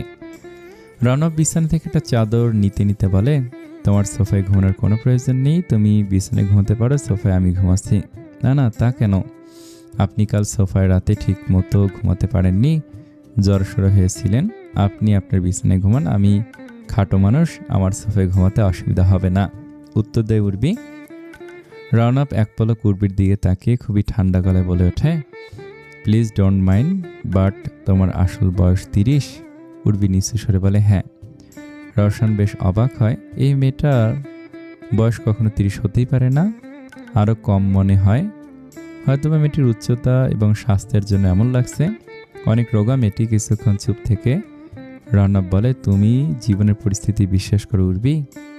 উর্বি মাথা নাড়ায়। পরিস্থিতির একটার পর একটা উদাহরণ তার জীবনের মতো কারো জীবনে নেই। রণব বলতে থাকে, আমিও করি, আর আজ আমরা দুজন সম্পূর্ণ আলাদা দুজন মানুষ, ওই জিনিসটা স্বীকার। তোমার কাছে হাস্যকর লাগতে পারে, কিন্তু এই একটা সিদ্ধান্তের জন্য আমাকে বোকা মনে হতে পারে, কিন্তু এমনটা নয়। আমি ভেবেচিন্তে ডিসিশন নেই বারবার। আমি খুবই ঠান্ডা মাথার লোক। উর্বি চুপ করে দাঁড়িয়ে থাকে। সে বুঝতে পারে না লোকটা ঠিক কী বলতে চাইছে। রণব বলতে থাকে, প্রতিটি সম্পর্ককে আমি খুবই রেসপেক্টের সাথে দেখি, সেটা রক্তের হোক কিংবা আইনের। বিয়ে জিনিসটা আমার কাছে খুব হেলাফেলা কিছু না। আমার আচরণ দেখে সেটা ভেবো না। তবে আমি এটাও মনে করি, সম্পর্ক মানে নিজের চাওয়া পাওয়া সরিয়ে কম্প্রোমাইজ করা না, ওটা জুলুম। এটুকু বলে রণব থামে, তারপর বলতে থাকে, যদি ভেবে থাকো কবুল বলেছ বলে আমাকে মনের ইচ্ছার বিরুদ্ধে গিয়েও মানতেই হবে, সেটা ভাববার প্রয়োজন নেই। যদি মনে হয় আমার 3টা বাচ্চা, যাদের সাথে তোমার কোনো ধরনের সম্পর্ক নেই, তবু মনের ইচ্ছার বিরুদ্ধে গিয়ে ফর্মালিটি দেখাতে হবে, তাহলে আমি বলে দিচ্ছি, তোমার এমন কোনো বাধ্যবাধকতা নেই। তোমার সম্পূর্ণ অধিকার আছে নিজের ভালো লাগা মন্দ লাগা অনুযায়ী চলার। বিয়েটা পরিস্থিতির জন্য বলে সব কিছুকে পরিস্থিতি ভেবে নিতে হবে এমন নয়। তোমাকে দেখে যথেষ্ট আত্মনির্ভরশীল মনে হয়। এটা তোমাদের মফস্বল নয় যে মানুষ কি বলবে। এখানে মানুষ কিছুই বলবে না, তাই অসহায় বাধ্য ভাব করার প্রয়োজন নেই। উর্বি রণবের দিকে তাকিয়ে থাকে। রণব বলতে থাকে, আই রিপিট, সম্পর্কে কম্প্রোমাইজ, অসহায়ত্ব, বাধ্যতা বলে কিছু হয় না। যেটা একটা সম্পর্ককে এগিয়ে নিয়ে যায় সেটি হলো বোঝাপড়া, যেটা সময় সাপেক্ষ ব্যাপার। তোমার সময় তুমি নাও, এবং যদি মনে হয় না তুমি পারবে না, তাহলে that's totally fine, I will help you then. Urbi তখনও চুপচাপ। রণব আর কিছু বলে না। সে চাদর হাতে সোফার দিকে গিয়ে যায়। তার ভাবভঙ্গি দেখে মনে হয় না সে উর্বির কথা শুনবে, সেই সোফাতে ঘুমাবে। উর্বি বিরক্ত হয়। রণব সোফায় শুয়ে পড়ে, কিছুক্ষণ এপাশ ওপাশ করে। কাল রাতে আসলেই তার ঘুমাতে কষ্ট হয়েছে, কিন্তু সে কখনোই নিজে বিছানায় আরামে ঘুমিয়ে একজন মেয়ে মানুষকে সোফায় ঘুমাতে দিতে পারে না। সে একজন ভদ্রলোক। রণব উঠে দাঁড়ায়। এভাবে চলতে পারে না, তাকে একটা উপায় বের করতে হবে। অন্য রুমে গিয়ে যে ঘুমাবে সেটা অসম্ভব। রণব গিয়ে আলমারি খোলে, আলমারির ভেতর থেকে আরও একটা চাদর বের করে আনে। উর্বি রণবের কর্মকাণ্ড দেখতে থাকে। রণব চাদরটা মেঝেতে বিছিয়ে দেয়। উর্বি অবাক হয়ে বলে, এটা কি করছেন আপনি? মেঝেতে শোবেন? হ্যাঁ, সমস্যা নেই, আমার মেঝেতে শোবার অভ্যাস আছে। ব্যাচেলার লাইফে 1 বছর এভাবেই শুয়েছি, এটা সোফার থেকে বেটার। যাই হোক, হাত পা ছড়িয়ে ঘুমানো যাবে। সেরকম হলে আমি মেঝেতে ঘুমাবো, আপনি আপনার বিছানায় থাকুন, উর্বি অনুনয়ের ভঙ্গিতে বলে। রণব কোনো উত্তর দেয় না। উর্বি বুঝতে পারে এই লোক তার কথা মানবে না। সে হতাশ হয়ে চারিদিকে তাকায়। হঠাৎ রণবকে বলে, আমার কাছে একটা অন্য অপশন আছে। রণব মাথা তুলে উর্বির দিকে তাকায়। রাত 3:26 যখন রওশন মঞ্জিলের সবে গভীর ঘুমে আচ্ছন্ন। রণবের ঘরে তখনও বাতি জ্বলছে। রণব চুপচাপ দাঁড়িয়ে আছে, তার দৃষ্টি উর্বির দিকে। উর্বি কিছু একটা বানানোর চেষ্টায় আছে। সে আলমারি থেকে একটা চাদর বের করে এনেছিল, সেই চাদরটা দিয়েই কিছু একটা বানানোর চেষ্টা করছে উর্বি। রণব ভেবে পায় না উর্বি কি করছে। উর্বি চাদরটাকে খাটের লম্বালম্বি মাঝ বরাবর টানিয়ে দেয়। রণব অবাক হয়ে জিজ্ঞেস করে, এটা দিয়ে কি হবে? উর্মি বলে, আপনার খাটটা অনেক বড়, খাটটাকে ভাগ করে নিলাম, আপনি ওই পাশটাতে থাকতে পারেন, আমার কোনো অসুবিধা হবে না। রণব ভ্যাবাচাকা খেয়ে যায়। হতভম্ব ভাব নিয়ে বলে, আর ইউ শিওর? উর্বি মনে মনে হাসে, তারপর মাথা নাড়ায়। তার কোনো অসুবিধা নেই। রাউন্ড আপ মেঝে থেকে চাদর আর বালিশ তুলে নিয়ে তার পাশটাতে রাখে। তার চোখে মুখে সংকোচ, উর্বিও তার পাশটাতে শুয়ে পড়ে। তার খুব ঘুম পাচ্ছে। জানালার ফাঁক দিয়ে কেউ তাদের দিকে তাকিয়ে আছে। সে হলো পূর্ণিমার চাঁদ। সে রাতের পাখিদের কাছে প্রশ্ন করছে, এই পর্দাটুকু কতখানি মজবুত? অনেক বেশি মজবুত। দুজন ভিন্ন মানুষের সময়, সম্পূর্ণ ভিন্ন মতের, ভিন্ন চিন্তাধারার, ভিন্ন তাদের চাওয়া পাওয়া, দুটো আলাদা মানুষের সময়কে নিয়তি একটা সময় এসে বেঁধে ফেলেছে। এর সময় এখন থেকে একসাথে চলবে। আচ্ছা, এরা কখনোই এই পর্দা সরিয়ে ফেলতে পারবে? রাতের পাখিরা উত্তর দিতে পারে না। পায়ের ওপর পা তুলে মেয়েটা খুবই কুৎসিত ভঙ্গিতে বসে আছে। উচ্ছ্বাস কিছুটা টলছে। মিলি উচ্ছ্বাসের দিকে তাকে বলে, কি কপাল তোমার, জামিন হবার কোনো চান্সই ছিল না, হুট করে হয়ে গেল। তবে জামিন আর দুরাত আগে হলে কি হতো? আমার ভীষণ আফসোস হচ্ছে, জামিন 2 দিন আগে হলে উর্বি এতক্ষণে তোমার বুকে থাকতো। উচ্ছ্বাস দুলছে, সামনের সবকিছু তার কাছে ঘোলাটে লাগছে। মেয়েটা খিলখিল করে হাসছে, অতিরঞ্জিত হাসি। উচ্ছ্বাস সেদিকে তাকা, তার কাছে মনে হচ্ছে মেয়েটা উর্বি তাকে ডাকছে। এই তো উর্বি হাসছে। উচ্ছ্বাস এগিয়ে যায়, তার চোখ দেখছে উর্বি হেসেই যাচ্ছে। উচ্ছ্বাস তার কাল্পনিক উর্বির কাছে যায়, উর্বির গাল দুটো হাত দিয়ে ধরে বিড়বিড় করে বলে, উর্বি, আমি তোমাকে বিয়ে করব, আমি সত্যিই তোমাকে বিয়ে করব।